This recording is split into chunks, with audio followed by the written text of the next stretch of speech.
그 밤에 야훼께서 기드온에게 이르시되 일어나 진영으로 내려가라. 내가 그것을 내 손에 넘겨 주었느니라.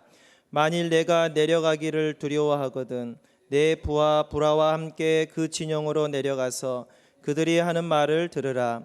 그 후에 내 손이 강하여져서 그 진영으로 내려가리라 하시니 기드온이 이에 그의 부하 브라와 함께 군대가 있는 진영 근처로 내려간즉 미디안과 아말렉과 동방의 모든 사람들이 골짜기에 누웠는데 메뚜기 많은 수와 같고 그들의 낙타의 수가 많아 해변의 모래가 많음 같은지라.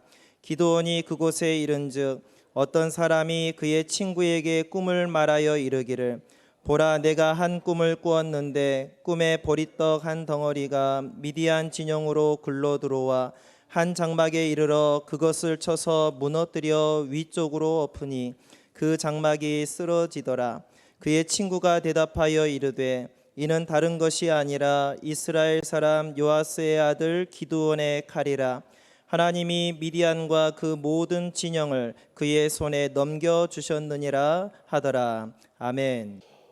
제가 프랑스에서 이제 7년차 선교를 하고 있습니다. 하나님을 섬기고 있죠. 그래서 저는 프랑스 여러분들에게 한번 불어를 한 문장을 가르쳐 드리고, 그리고 여러분들이 제가 이제 가도 그 문장을 기억하며 또 파리 순복음교회를 기억하며 또 기도해 주셨으면 좋을 것 같습니다. 일반적으로 프랑스 말하면 우리는 봉주르, 무슨 말인지 아시죠? 안녕하세요, 아니면 je t'aime, 당신을 사랑합니다라는 그러한 우리 단어를 일반적으로 우리는 압니다. 그런데 저는 여러분들이 프랑스어 하면 한 문장, 이 문장을 기억했으면 너무 좋을 것 같습니다. Je t'aime, 당신을 사랑합니다 하고 비슷한데요. Dieu vous aime. Dieu 하면 하나님을 이야기합니다. 하나님. vous 하면 당신, 아까 뜨 하는 거하고 비슷한데 약간 존칭이 있는 겁니다. 당신을이라는 것이죠. aime 하면 사랑한다. 무슨 말이죠, 여러분?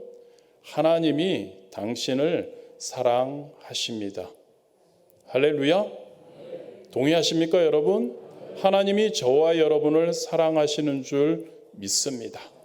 한번 따라 하실까요? 발음이 어쩐지 한번 제가 보겠습니다. Dieu vous aime. Dieu vous aime. 할렐루야. 생각보다 발음들이 되게 좋으십니다. 그렇습니다, 여러분. 하나님께서 당신을, 하나님께서 우리를, 하나님께서 선교사인 저를 너무너무 사랑하시고, 저보다는 조금 못하지만 하나님께서 우리 귀한 성도님들 한 분 한 분을 사랑하시는 줄 믿습니다. 아멘. 우리 앞뒤 옆에 계신 분들에게 한번 인사할까요? 하나님이 당신을 사랑하십니다. 불어로요. Dieu vous aime. 쉽지 않습니까? 아침부터 너무 죄송합니다. 이래야 또 여러분들이 기억되실 겁니다. Dieu vous aime. 하나님이 당신을 사랑하십니다. 여러분, 우리가 신앙생활을 하면서 선교를 하면서 가장 중요한 핵심은 하나님이 나를 사랑하신다는 그런 확신이 있어야 하는 줄 믿습니다. 저와 여러분이 신앙생활 가운데 어려움이 있을 수 있고 힘듦이 있지만 전지전능하신 하나님께서 우리를 사랑하신다는 거죠. 할렐루야. 하나님이 우리를 사랑하신다. 그러면 무엇이 필요합니까? 그 하나님께서 세상을 이처럼 사랑하사 독생자 예수 그리스도를 우리에게 주셨고, 그 예수님을 십자가에 저와 여러분을 위해서 구원하기 위해서 못 박아 죽이셨다는 것, 그 정도로 우리를 사랑하셨다는 것, 그것을 우리는 항상 기억할 수 있기를 진심으로 원합니다. 그 예수님께서 우리를 다시 찾으러 오신다고요. 그리고 저 천국으로 우리를 인도해 주신다는 것. 할렐루야. 하나님께서 우리를 사랑하시는 줄 믿습니다. 그 하나님께서, 예수님께서 승천하시고 우리에게 누구를 보내주셨죠, 여러분? 성령님을 우리에게 보내주셨습니다. 얼마나 감사합니까, 여러분? 저와 여러분이 이 땅에서 예수님도 안 계시고 너무너무 힘들 수밖에 없는 악한 마귀 사탄이 세력을 잡고 있는 이 땅에서 우리가 살아나갈 때 우리를 도우시기 위해서, 우리를 사랑하셔서 성령님을 보내주셨다는 것. 할렐루야. 그 성령님께서는 보혜사이시고 그 성령님께서는 우리에게 능력을 주시고 이 땅 가운데서 악한 마귀 사탄의 세력 가운데서 우리를 이기게 하시고 선교지에서 승리하게 하시고, 아멘이 별로 없으십니까? 감흥이 없으십니까? 저는 지금 선교지에서 승리하게 하시고 승리하게 하십니다. 성령님께서 함께 하실 때 우리 하나님이 우리를 사랑하셔서, 선교사인 저는 너무나 연약하고 아무것도 할 수 없는데 성령의 역사가, 성령의 능력이 놀라운 역사를 일으키심을, 그리고 우리 성도님들의 각자의 삶과 신앙생활 가운데 힘들고 어려울 때마다 성령님을 의지하고 성령님께 기도하며 나아갈 때 성령님이 승리하게 해주신다는 것을 우리가 가장 먼저 기억하기를 원합니다. 그렇다면 여러분, 그 하나님의 사랑에 우리는 어떻게 반응해야 할까요? 그 하나님의 사랑에 우리도 그런 하나님의 사랑에 감사할 수 있어야 할 줄 믿습니다. 그 하나님을 사랑해야 합니다. 사랑하십니까, 여러분? 그러니까 이 아침 일찍부터 여러분 이 자리에 나왔다고 믿습니다. 우리는 하나님을 사랑해야 합니다. 온 마음을 다해서 우리는 하나님을 사랑할 수 있어야 할 줄 믿습니다. 제가 좋아하는 찬양, 요즘은 은혜라는 찬양을 너무너무 좋아합니다.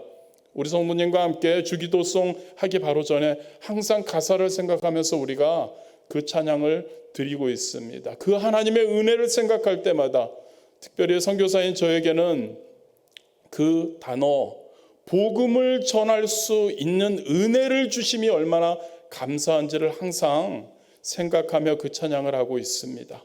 그리고 그 전부터 좋아하는 찬양 하나가 있습니다. 내가 원하는 한 가지, 주님의 기쁨이 되는 것.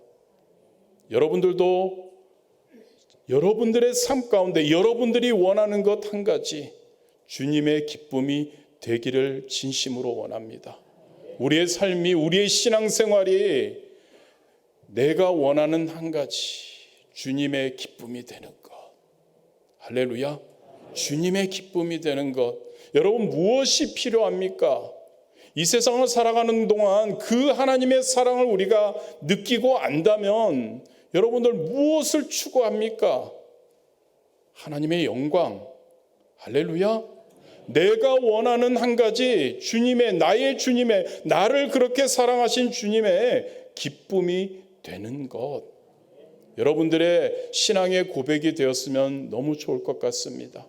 여러분들의 하루하루의 삶 가운데 아침에 일어날 때마다 여러분들, 하나님, 오늘 하루 내가 원하는 한 가지 딴 거 없습니다. 하나님, 잘 먹고 잘 사는 것 아닙니다.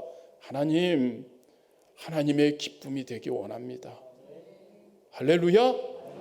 잠자리에 들 때 하나님, 부족했습니다. 연약했습니다.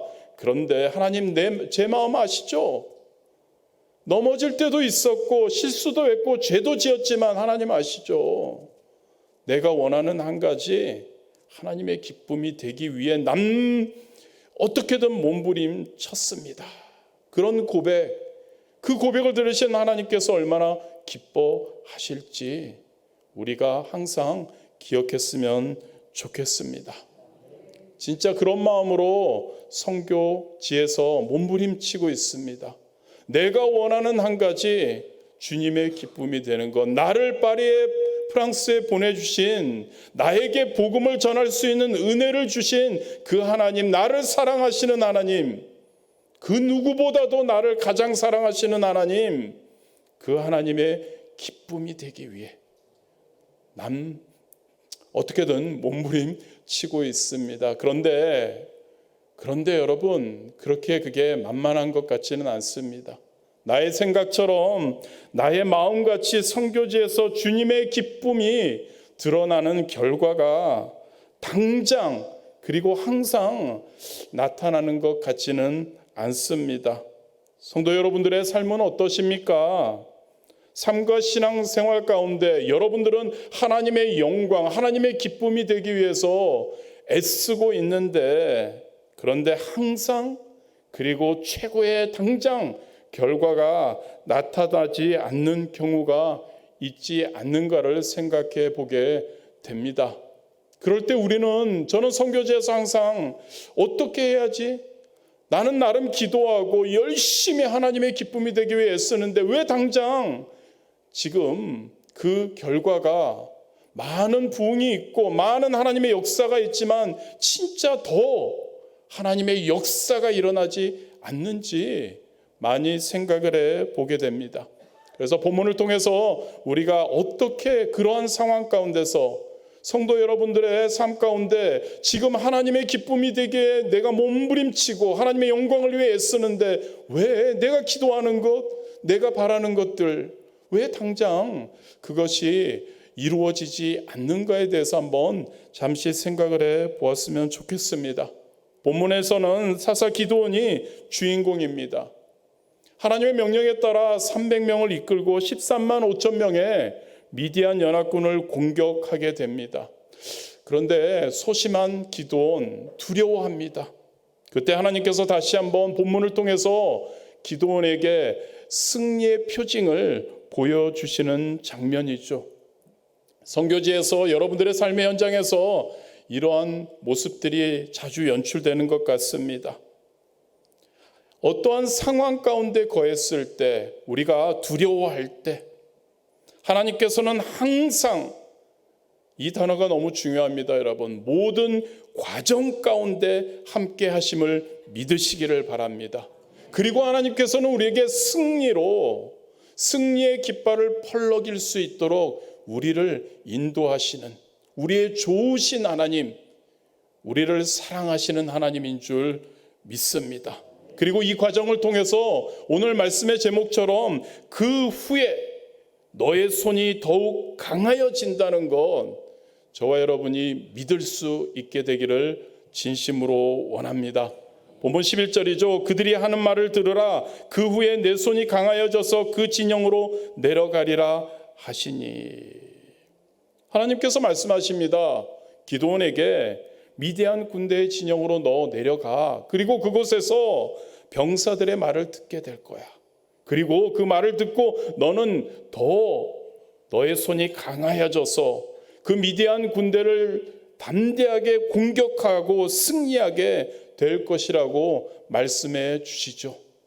그런데 여러분, 여기서 한 가지 저는 의문을 갖게 됩니다. 왜 하나님께서 굳이 기드온에게 그 위험한 적군의 진영까지 내려가도록 하셨을까? 왜 수고스럽게 기드온에게 그 진영에 가서 병사들의 그 말하는 것을 듣게 하셨을까? 하나님이 전능하신 분이심을 믿으십니까? 별로 안 믿으십니까? 하나님이 전능하심을 믿으십니까?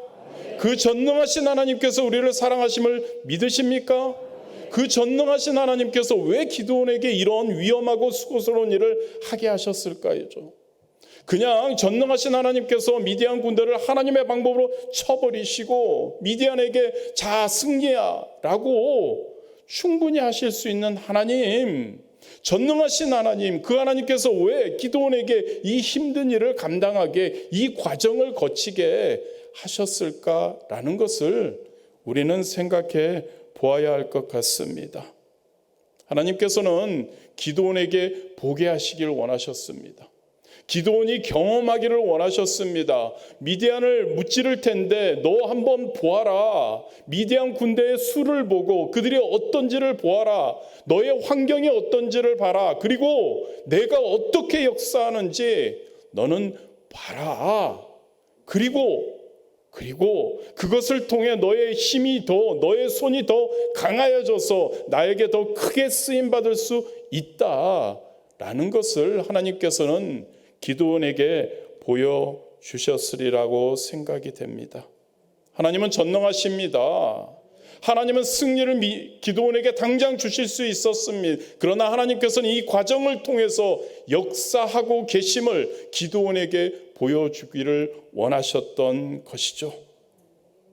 여러분, 하나님께서는 결과뿐만 아니라 과정을 통해서 역사하신다는 것을 우리가 꼭 기억하기를 원합니다. 그래서 여러분, 과정 가운데 있는 우리는 참 그 때가 쉽지가 않습니다. 기도원을 한번 생각해 보십시오. 지금 300명의 군대를 이끌고 지금 미디안 군대를 쳐야 하는데, 그곳에 가서 그 미디안 군대들의 수를 보고 그들의 진영을 봤을 때 어떤 마음이었을까요? 너무나 힘들었을 겁니다. 너무나 어려웠을 겁니다. 저와 여러분은 어떠십니까? 선교지에서 그 선교 상황을 보게 되면 갑갑합니다. 어렵습니다. 여러분들의 삶 가운데 어떤 문제에 봉착했을 때 어렵습니다. 힘듭니다. 그런데 여러분, 하나님께서는 이 과정을 통해서 저와 여러분의 손을 더 강하게 하시기를 원하심을 믿으시기를 바랍니다. 그것을 안다면 그 과정은 과정일 뿐이라는 것이죠, 여러분. 그 과정은 하나님께서 책임져 주시고 하나님께서 보내셨으니까 하나님께서 그곳에서 승리하게 하실 힘을 주시고 우리의 삶 가운데 역사하여 주신다는 것을 우리가 기억하기를 원합니다. 이스라엘 백성들의 출애굽 사건과 그리고 광야 생활이 그런 것 같습니다. 하나님께서 사랑하는 택하신 이스라엘 백성들 굳이 10가지의 재앙을 통해서 출애굽시키지 않으실 수 있었습니다. 하나님의 어떤 분이시라고요? 하나님께서 이스라엘 백성들을 사랑하시고 그리고 택하시고 그리고 전능하신 분이시지 않습니까? 광야 생활을 왜 이스라엘 백성들, 사랑하는 이스라엘 백성들이 40년 동안 광야에서 고통받게 하셨냐는 거죠. 하나님께서는 그 과정을 통해 10가지 재앙을 통해 이스라엘 백성들에게 그리고 온 주변의 국가들에게 선포하기를 원하셨습니다. 애굽의 신들은 아무것도 아니야. 애굽의 신들은 허구야. 내가 참신이야. 내가 너희들을 택한 야훼, 내가 너희들을 이끌 야훼라는 것을 보여주기를 원하셔서 10가지 재앙에 그것을 과정을 거치게 하셨습니다. 광야의 생활 동안 마찬가지입니다. 얼마나 더웠을까요? 얼마나 목말랐을까요? 얼마나 배고팠을까요? 얼마나 많은 위험 가운데 노출되었었나요? 그런데 여러분, 그 광야의 생활을 통해서 이스라엘 백성들은 하나님께서 전지전능하심을 다시 한번 깨닫게 됩니다. 이스라엘 백성들은 하나님께서 우리를 도우시고 우리를 이끄시는 분이심을 확신하게 됩니다. 진짜 야훼 신앙을 40년간의 광야의 고통을 통해 이스라엘 백성들은 깨닫게 되었죠. 준비하게 되었죠. 그리고 가나안 땅에 들어갔을 때 가나안 족속들의 그 사악한 풍습 가운데서도 그들은 준비되어 야훼 신앙을 가지고 그곳에서 살아남을 수 있었던 겁니다. 힘듭니다, 여러분. 출애굽이라는 그 힘듦, 그리고 광야 생활의 힘듦, 그 과정, 그러나 그 과정 가운데 함께 하시며 우리를 깨닫게 하시고 우리를 성숙시키시고 궁극적으로 가나안의 축복의 땅에 이끌어 주시는 하나님, 그 하나님께서 저와 여러분을 사랑하심을 믿으시기를 바랍니다. 다윗 마찬가지잖아요, 여러분. 굳이 10년 동안 사울에게 쫓기며 목숨 위태하며 사막을 전전긍긍 할 이유가 없습니다. 다윗은 하나님께서 진짜 사랑하는 사람이었습니다.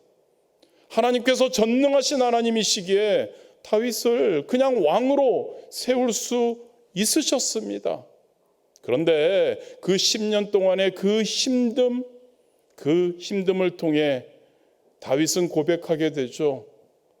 야훼는 나의 목자, 나를 신선하고 푸른 초장으로 인도해 주시는 하나님, 나의 주님. 다윗의 그 고백이 이 10년간의 그 체험을 통해 진정된 고백으로 하나님의 마음에 합한 자로 거듭나게 되었다는 것을 기억하기를 진심으로 원합니다. 저 또한 마찬가지입니다. 굉장히 스토리가 길어서 짧게 하겠습니다. 저는 아까 잠시 언급해드린 아버님 이상규 목사님께서 이제 우리 조윤규 목사님의 그 선교 명령을 따라서 프랑스로 이렇게 가게 되셨습니다. 14살 때 중학교 3학년 때 제가 아버님을 따라 그곳으로 갔습니다. 그곳에 가서 지금부터 한 40년 전이라고 한번 생각해 보시면 좋을 것 같습니다. 지금이야 한국이 굉장히 많이 알려져 있습니다. 프랑스에도 K-팝과 K-문화 등으로 해서 굉장히 한국이 인기가 있습니다. 그런데 40년 전에 그곳에 갔더니 한국이라는 나라 자체가 어디 있는지도 모르고 한국 사람, 저를 봤을 때 가장 먼저 묻는 말이 당신 중국 사람이냐? 일본 사람이냐? 베트남 사람이냐? 라오스 사람이냐? 하다 결국 제가 한국 사람이라고 할 정도로 그렇게 한국에 대한 인지도가 전혀 없었습니다. 당연히 한국 교육을 인정도 하지 않았고요. 저는 나름 중학교 3학년까지 다니고 연합고사 보는 날 저는 프랑스로 갔는데 교육을 인정하지 않는 겁니다. 집 주변에 있는 학교에서 물어봅니다. 저는 한국에서 중학교 3학년까지 그러한 그 서류도 다 이렇게 제출하고 하는데 인정을 하지 못하겠다는 겁니다. 그리고 불어를 하냐고 하니까 전혀 준비됨 없이 그곳에 갔기 때문에 불어도 하지 못한다. 그래서 결국은 주변에 있는 학교에서 중학교에서 받아주지를 않았습니다. 그리고 그래서 수소문 끝에 거의 1시간 걸리는 집에서 저희 집이 약간 파리의 외곽에 있었는데 기차를 타고 또 다시 전철을 타고 버스를 타고 1시간이나 가야 되는 그러한 조그만 학교, 외국인 학교에 이렇게 저를 보내게 되었습니다. 그곳에 가서 1시간, 아침에 1시간, 올 때 1시간, 그리고 불어를 전혀 못하고 그래서 중학교 3학년을 초등학교 6학년으로 이렇게 그 반으로 임시 집어넣어 주더라고요. 그래서 그곳에서 이렇게 생활을 하게 되었습니다. 여러분, 불어를 한마디 못하고 생소한 곳에 가서 진짜 쉽지 않았습니다. 에피소드 몇 개가 있는데요. 그곳에서 살아남기 위해서 제 나름대로 터득한 것이 있습니다. 한국에는 우리 초등학교나 중학교 때 교실에 우리가 딱 학생들이 앉아 있으면 선생님들이 계속 과목 선생님들이 오셔서 이렇게 바뀌고 했는데 그곳에 갔더니 선생님은 한 교실에 계시고 그 과목마다 학생들이 그 교실을 찾아가는 그러한 시스템이더라고요. 그런데 학교 어떻게 분포가 되어 있는지도 모르고 그래서 결국 제가 찾아낸 방법은 같은 반에 있는 애 한 명을 딱 찍은 겁니다. 그리고 그 애만 쫓아다니는 거죠. 쉬는 시간이 되어도 저는 딴 거 하지 않습니다. 딴 친구들은 공놀이도 하고 노는데 저는 살아남기 위해서 그 친구만을 바라봅니다. 다음 수업을 위해서. 한 번은 그 친구를 쫓아서 갑자기 어디로 뛰어가더라고요. 저도 뛰어갔습니다. 그 친구가 화장실에 가더라고요. 순간적으로 계면적어서 저도 함께 동참했습니다. 하는 척 했습니다. 한 번은 애가 가방을 메더니 또 막 어디를 가더라고요. 쫓아갔습니다. 그 집에 가는 전철로 가더라고요. 그래서 어떻게 손짓 발짓으로 물어보았죠. 왜 너 지금 가냐? 수업이 캔슬됐으니까 집에 가도 된다는 겁니다. 그 기차를 타고 오면서 참 마음이 쉽지는 않았습니다. 내가 중3이나 돼서 초등학교 6학년 반에서 지금 내가 뭐 하고 있나. 그런데 6개월 동안 그곳에서 나름 열심히 공부하고 그래서 그 다음에 월반에서 중학교 2학년으로 집 근처 학교로 오게 되었죠. 이러한 과정을 통해서 저는 많은 것을 깨닫게 됩니다. 이제 어느 곳에 저는 가도 그곳에서 적응할 수 있습니다. 그리고 무엇보다도 여러분, 하나님께서 그곳에서 있게 하시고 그 과정을 잘 견뎌냈더니 하나님께서는 프랑스 파리 순복음교회 선교사로 다시 파송을 해 주셨습니다. 그랬더니 여러분, 그 과정을 견뎌냈더니 불어도 나름 조금 하게 됩니다. 그리고 그들과 함께 공부하고 그들과 함께 생활을 했더니 선교지에서 가장 중요한 그들의 마음을 어느 정도 읽을 수 있게 되었다는 거죠. 힘든 과정 가운데서도 하나님께서는 예비하시고 하나님께서는 그 과정을 통해 그 과정을 우리가 잘 견디어내었을 때 하나님께서 놀라운 길로 인도하여 주신다는 것, 여러분들 항상 기억하시기를 진심으로 원합니다. 그리고 여러분, 그 과정을 겪고 나서 오늘 말씀의 제목처럼 그 후에 너의 손이 더 강하여져서 어떠한 일이든 하나님께서 맡기시는 사명 감당할 수 있다는 것, 여러분들 꼭 기억해 주시기를 진심으로 바랍니다. 하나님께서는 과정을 중요시 여기시는 것 같습니다. 그 과정을 통해서 우리의 삶 가운데, 우리의 하나님의 사역 가운데 놀라운 역사를 이루시는 겁니다. 선교사인 저, 성도인 여러분들 절대 그 과정을 무시하려고 하지 않았으면 합니다. 그 과정이 아무리 어려워도요, 그 과정이 아무리 힘겨워도 그 과정을 피해가려고 하지 말고 감사함으로 그 과정을 넉넉히 통과하시고 승리하시는 그러한 저와 여러분이 되었으면 좋겠습니다. 신명기 8장 15절 16절입니다. 너를 인도하여 그 광대하고 위험한 광야 곧 불뱀과 정갈이 있고 물이 없는 간조한 땅을 지나게 하셨으며 또 너를 위하여 단단한 반석에서 물을 내셨으며 내 조상들도 알지 못하던 만나를 광야에서 내게 먹이셨나니 이는 다 너를 낮추시며 너를 시험하사 여러분 마침내 내게 복을 주려 하심이니라. 얼마나 큰 복인지요, 여러분. 아까도 말씀드렸지만 복음을 전할 수 있는 은혜를 주신 것이 얼마나 감사한지요.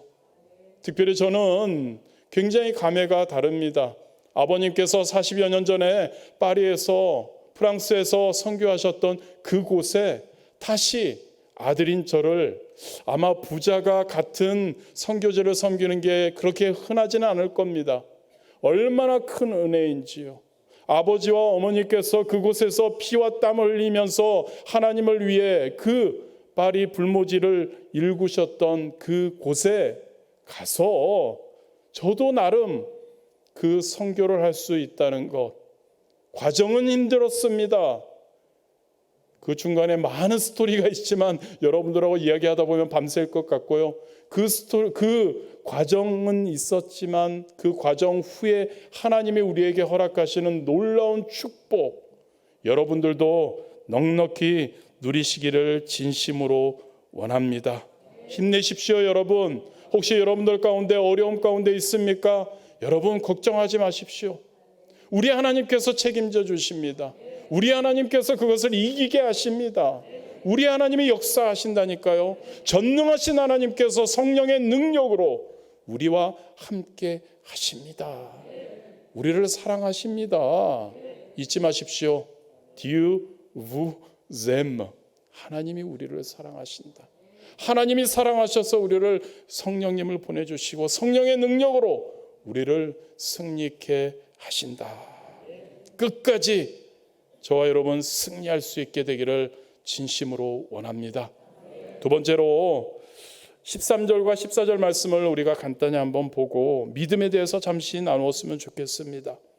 기드온이 그곳에 이른즉 어떤 사람이 그의 친구들에게 꿈을 말하여 이르기를 보라 내가 한 꿈을 꾸었는데 꿈에 보리떡 한 덩어리가 미디안 진영으로 굴러들어와 한 장막에 이르러 그것을 쳐서 무너뜨려 위쪽으로 엎으니 그 장막이 쓰러지더라. 그의 친구가 대답하여 이르되 이는 다른 것이 아니라 이스라엘 사람 요아스의 아들 기드온의 칼이라. 하나님이 미디안과 그 모든 진영을 그의 손에 넘겨 주셨느니라 하더라. 미디안의 진영에 있는 한 병사가 꿈을 꿉니다. 진영으로 굴러들어온 보리떡 한 덩어리, 미디안 그 군대에 있던 한 장막을 무너뜨리는 꿈을 꿉니다. 함께 있던 친구가 그 꿈을 해석해 주죠. 하나님께서 기드온의 칼날에 미디안 군대를 넘겨 주었다는 의미라고 이야기를 합니다. 여기서 여러분 적어도 그 꿈을 꾼 병사, 그 꿈을 해몽해 준 친구, 병사, 하나님께서 미디안 군대를 기드온에게 넘겨주셨다는 사실을 그들은 알고 있었습니다. 꿈을 꾸었고 해몽을 했으니까요. 아마도 아직도 두려움에 휩싸여 있는 기드온보다 더 그 두 사람은 확실히 하나님께서 미디안 군대를 기드온에게 붙여주었다는 것을 알고 있었을 것입니다.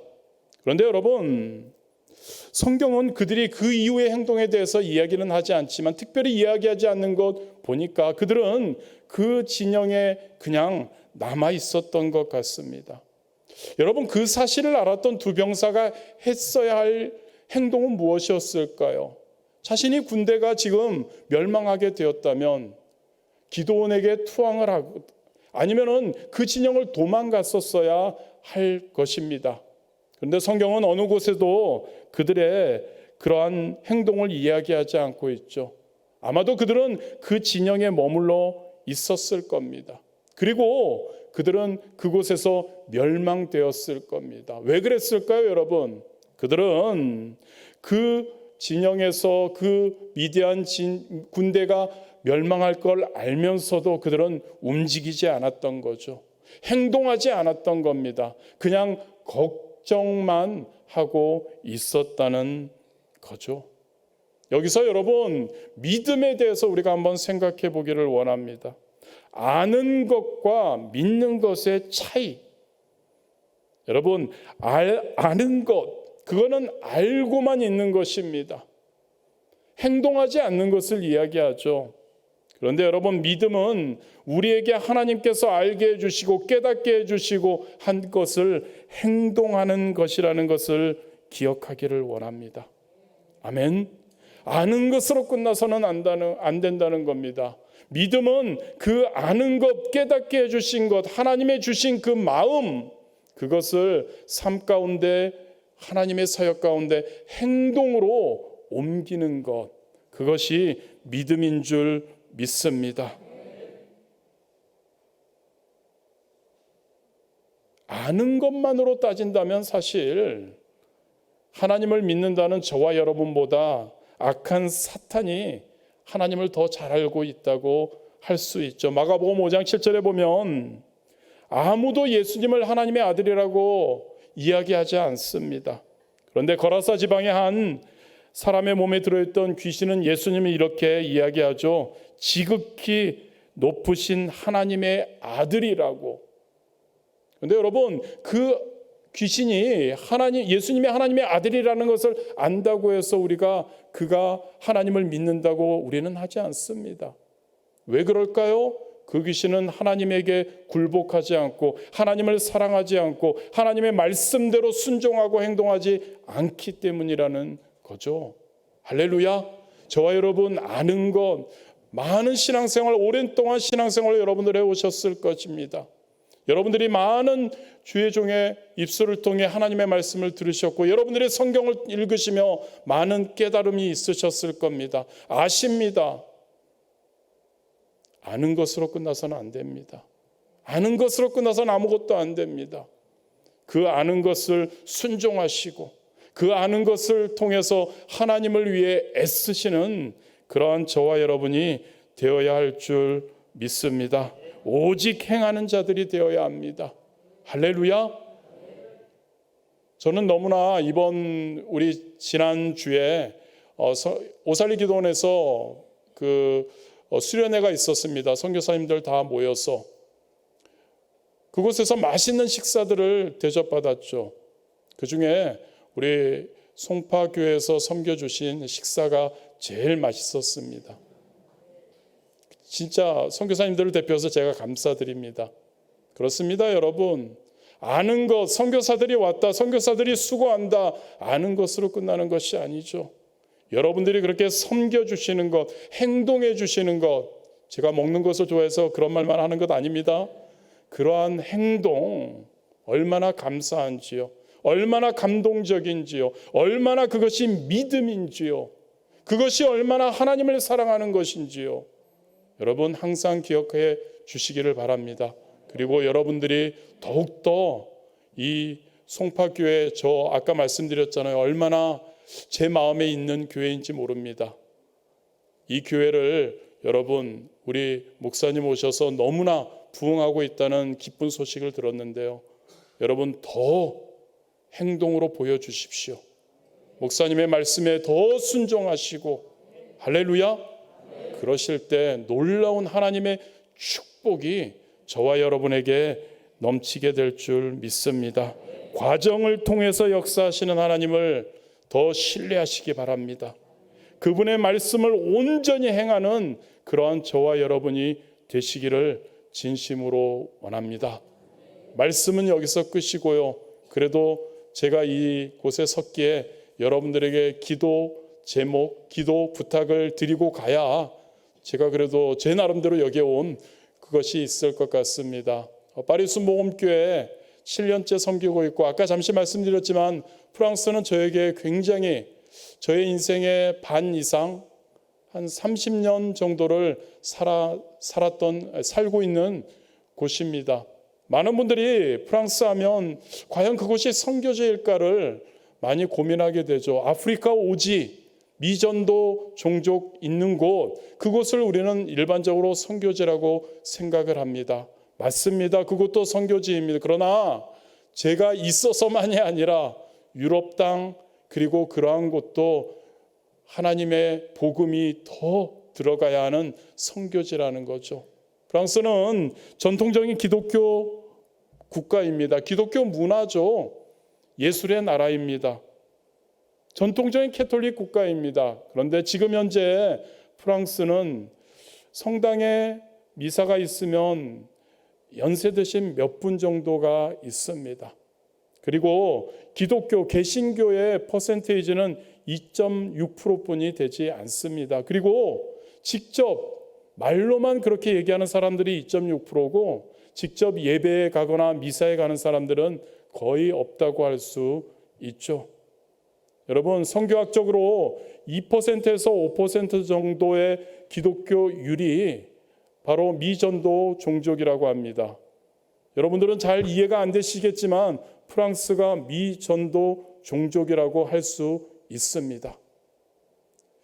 특별히 여러분 그 아프리카의 오지와 프랑스의 다른 점 제가 잘 알고 있지는 못하는지 모르지만 아프리카 오지 같은 경우에 그 분들 복음을 받아들여야 할 분들 제 생각으로는 그들은 토속 그 종교도 있고 여러 가지가 있지만 복음에 대한 그러한 마음 그 밭이 그래도 어느 정도 열려 있고 좋은 땅이 아닐까라고 생각을 해봅니다. 그런데 프랑스는 어떤지 아십니까? 프랑스인들은 여러분 너무나 아까도 말씀드렸지만 아는 것이 많습니다. 기독교 문화 가운데서 기독교 문화를 항상 보고 있었기에 그들은 이미 복음을 알고 있습니다. 그러나 그들의 마음은 그들은 그 복음을 거부하고 있죠. 제가 느끼는 그들의 이 마음은 어떤지 아십니까? 철판을 깔아놓은 것 같습니다. 아는 게 많으니까 너무 아니까 어떤 복음을 전하려고 하면 나 알아로 끝납니다. 여러분 프랑스는 선교지 중에 선교지라고 할 수 있을 것 같습니다. 프랑스를 위해서 많이 기도해 주시기를 바랍니다. 프랑스 땅에 성령의 다시 한번 역사가 일어나기를 진심으로 원합니다. 그 땅에 파리 순복음교회가 지금 한 40년 있습니다. 그곳에 가서 하나님께서 어릴 적부터 마음을 주셨고 세 가지 방향으로 프랑스 프랑스에서 선교를 하고 있습니다. 파리 순복음교회는 첫 번째 우리 여의도 순복음교회에서 분류된 것처럼 교민분들을 위한 교회입니다. 우리 교민분들도 조금 계시고 주재원분들 그리고 특별히 우리 유학생들 그들의 그곳에 체류하는 동안에 하나님을 잘 섬기고 더 신앙으로 성숙하기 원하는 그러한 교회입니다. 그리고 좀 전에도 말씀드렸지만 제가 그래도 하나님께서 어릴 적에 프랑스 땅에 보내주시고 그들을 좀 알게 즉 저는 프랑스인들을 마음에 품고 있습니다. 파리 순복음교회는 교민교회요 그리고 현지인들을 향한 교회가 되기를 진심으로 원하고 있습니다. 그 두 가지를 위해서 기도해 주시고요. 가장 중요한 겁니다. 하나님께서 제가 그곳에서 공부하고 여러 가지 일을 하다가 이제 하나님의 부르심, 어머님의 서원을 통해서 부르심 가운데 한국에 돌아와서 한 세대를 다니면서 순복음 영성으로 무장하면서 하나님이 주셨던 마음은 프랑스에 국한되지 않고 불어권 선교에 대한 그러한 마음을 주셨습니다. 여러분들이 생각하기에는 불어권 하면 몇 나라 될 것 같지 않지만 여러분들이 생각하는 아프리카에 54개의 나라가 있는데 그중에 24개의 국가가 프랑스어를 합니다. 불어권 나라이죠. 전도 대상, 선교 대상입니다. 그런데 여러분, 우리 여의도 순복음교회만이 아니라 전체 한국의 선교는 영어권 쪽으로 주가 되어 있습니다. 불어권 쪽에는 많은 분들이 가지 않습니다. 그래서 하나님이 저에게 마음을 주십니다. 프랑스 하면 불어권 선교의 가장 중심이 되어야 하는 곳 아닌가. 그래서 저는 프랑스 불어권을 위해서 열심히 기도하고 있습니다. 그중에서 저는 그렇게 생각합니다. 하나님, 제가 공부하면서 프랑스에 보면은 10%의 소외 계층들이 있습니다. 여러분들 매스컴을 통해서 보시면 프랑스에서 데모하는 광경을 자주 보셨을 겁니다. 낮에는 열심히 데모합니다.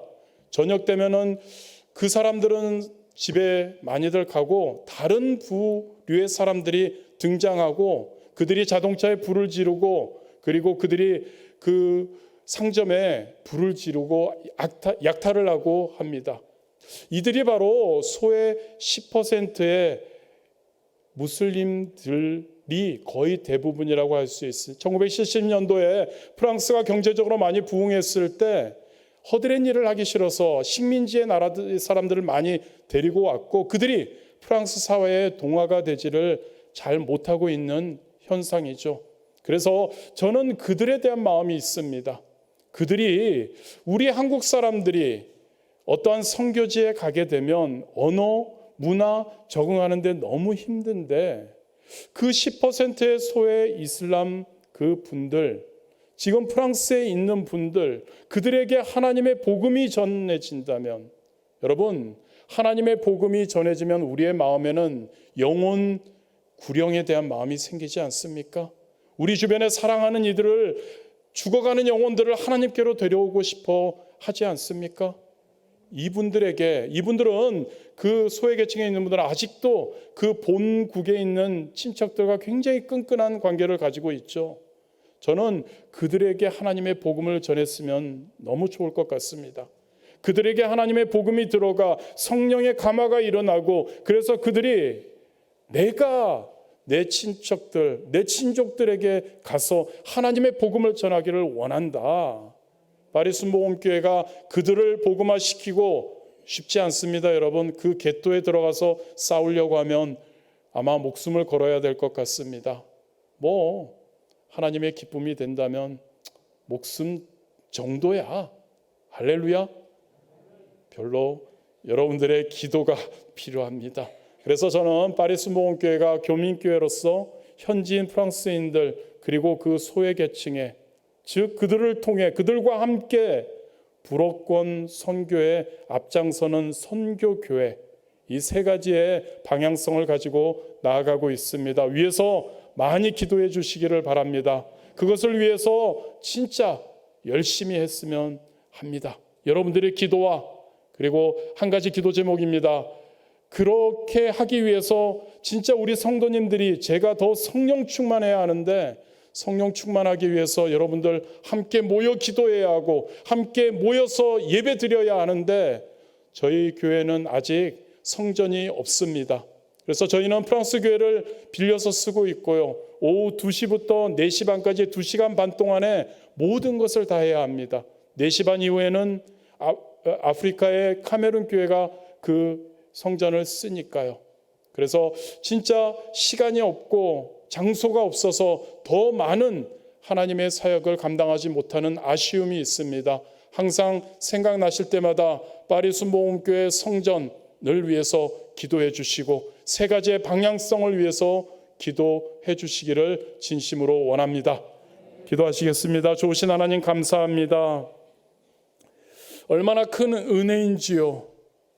하나님을 사랑할 수 있는 특권을 우리에게 허락하여 주시고 또한 하나님을 위해서 하나님 나라의 확장을 위해서 하나님의 복음을 전하는 선교사가 될 수 있음이 많은 과정을 통해서 하나님 써주심이 얼마나 감사한지요. 아버지 하나님, 우리 귀한 성도님들 하나님 아버지, 항상 어떠한 상황 가운데서도 그 상황이 과정 가운데 역사하시는 하나님과 함께하고 있고 그 하나님께서 궁극적으로 승리의 나팔을 불게 해주실 것을 믿고 감사드리며 그 과정을 넉넉히 이겨내는 귀한 우리 성도님들 되도록 축복하여 주옵소서. 하나님을 사랑한다고 말로만 하지 않고 하나님을 믿는다고 말로만 하지 않고 행동으로 하나님 복음을 주변에 전하게 하시고 그리고 하나님을 사랑하며 하나님 사명을 위해 헌신하는 귀한 우리 성도님들 되도록 축복하여 주옵소서. 파리 순복음교회를 기억하게 하여 주옵시고 파리 순복음교회 세 가지 방향성과 성전을 위해서 하나님 많은 기도가 이루어지도록 축복하여 주옵소서. 예수님의 이름으로 기도드렸습니다.